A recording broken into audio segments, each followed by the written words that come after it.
Imagine your neighborhood's only entrance is blocked by a sniper, paralyzing every house on the block.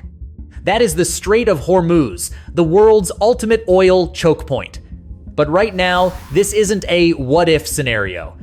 At the time this video was made, we've entered a dangerous new phase with a US-led blockade of all Iranian ports, turning this tiny gateway into a global powder keg.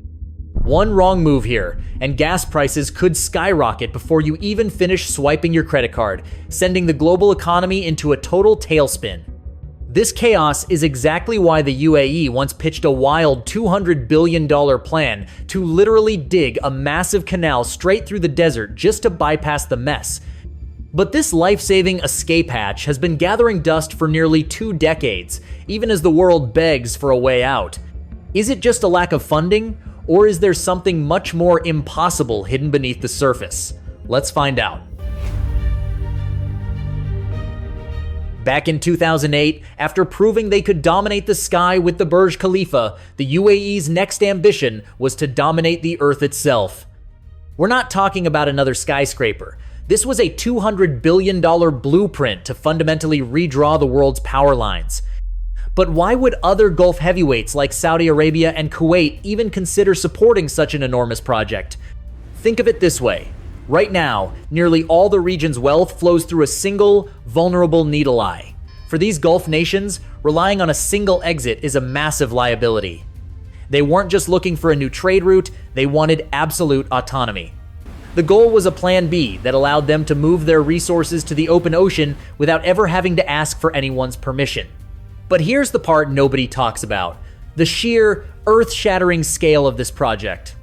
We're talking about a 112-mile trench carved straight through one of the most unforgiving landscapes on the planet.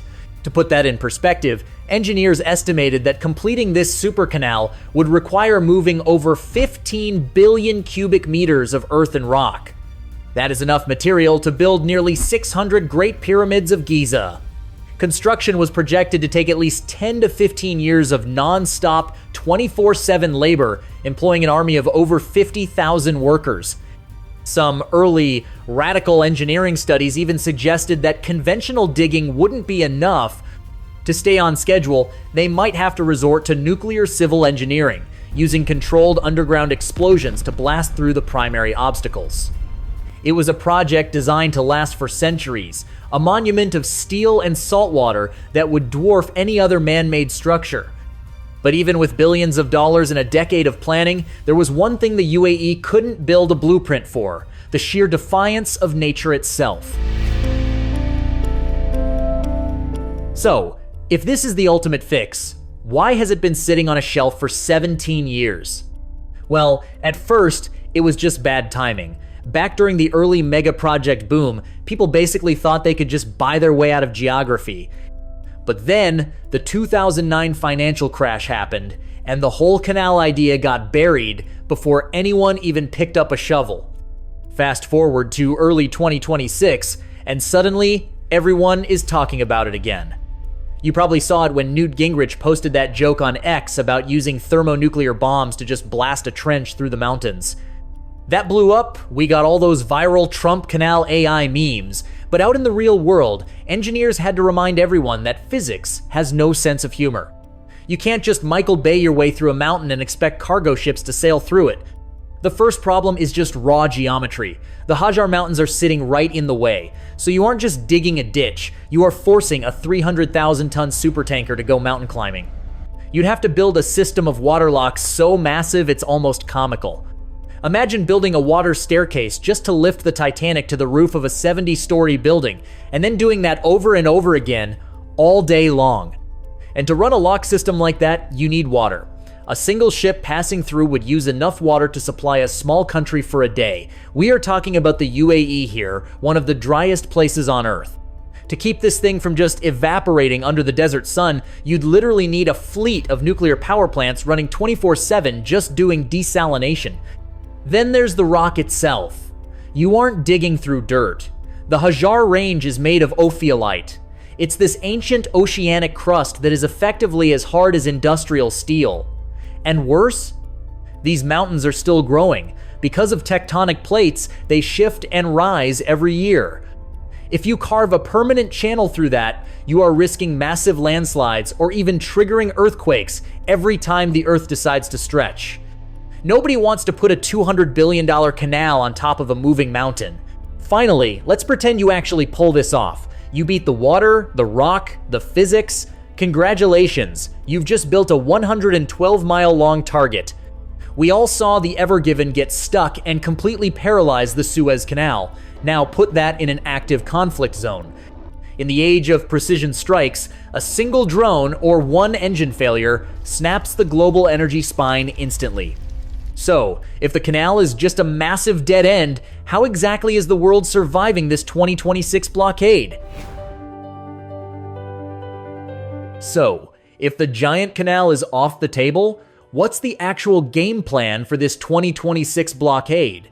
Well, the answer isn't some sci-fi mega project. It's basically just really good plumbing. Instead of throwing $200 billion at a desert trench that would take a decade to build, the UAE and Saudi Arabia leaned into something way more practical: pipelines. First, you have the UAE's quiet MVP, the Habshan-Fujairah pipeline. The math here makes total sense. For a tiny $4.2 billion investment, this thing is quietly pushing up to 1.8 million barrels of oil a day, right past the danger zone. Then you have the big gun, Saudi Arabia's East-West Pipeline, or Petroline. This is a massive tube, stretching 1,200 kilometers across the country to the Red Sea, capable of moving up to 7 million barrels a day. When the crisis peaked in March 2026 and the strait slammed shut, Saudi engineers basically cranked this thing to its absolute limit. And we saw it work in real time. Almost overnight, oil exports out of Fujairah spiked to a record 1.62 million barrels a day. With oil prices going crazy during the blockade, these pipelines essentially paid for themselves in a matter of weeks. It's exactly like choosing to buy a reliable pickup truck today, instead of waiting 15 years for a teleportation machine that might explode. But here is the reality check. If you add up all these bypass pipelines, you get a capacity of roughly 9 million barrels a day. Which sounds great, until you remember that over 20 million barrels usually pass through the Strait of Hormuz every single day. So yeah, we are still staring at a massive deficit, which is exactly why the global market is sweating right now. To close that gap, the UAE is already scrambling to fast-track a second pipeline to Fujairah. There's even talk of dragging the network all the way down to the port of Duqm in Oman, just to get as far away from the choke point as humanly possible. Because at the end of the day, a pipeline gives you something a $200 billion canal never will: flexibility. If a shipping lane is blocked, you're stuck. If a pipeline takes a targeted hit, you patch that small section up in a few days and keep moving. The Hormuz Super Canal makes for a killer YouTube thumbnail, but it's the quiet, boring steel tubes that are actually keeping the global economy alive right now. The world didn't solve this crisis with a mega project, it solved it by outsmarting it. It really makes you wonder, why are we always so obsessed with building the next impossible megastructure when the boring, practical solutions are already saving the day? What do you guys think? Let me know in the comments. And if you enjoyed this deep dive, don't forget to hit the like button and subscribe for more.